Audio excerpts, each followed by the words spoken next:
வணக்கம். இன்றைக்கி என்ன சமையல்னு பார்க்கலாம் வாங்கம்மா. இன்றைக்கி ஹோட்டல் ஸ்டைலில் கேசரி செய்திருக்கிறோமா. ரொம்ப சூப்பராக வந்திருக்குது.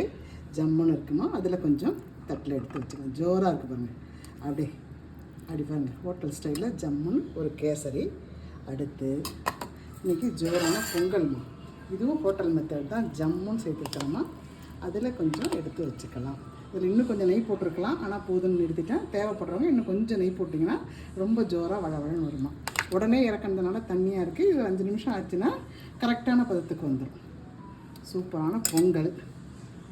அடுத்து இதுக்கு சைடிஷ்ஷாக வெறும் வெங்காய சாம்பார்மா.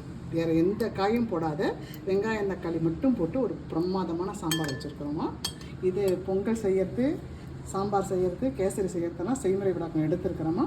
வீடியோவை பதிவு பண்ணுறேன், எல்லோரும் பாருங்கம்மா. அதே மாதிரி செய்யுங்க. செய்துட்டு ஃபீட்பேக்கை எனக்கு சொல்லுங்கம்மா.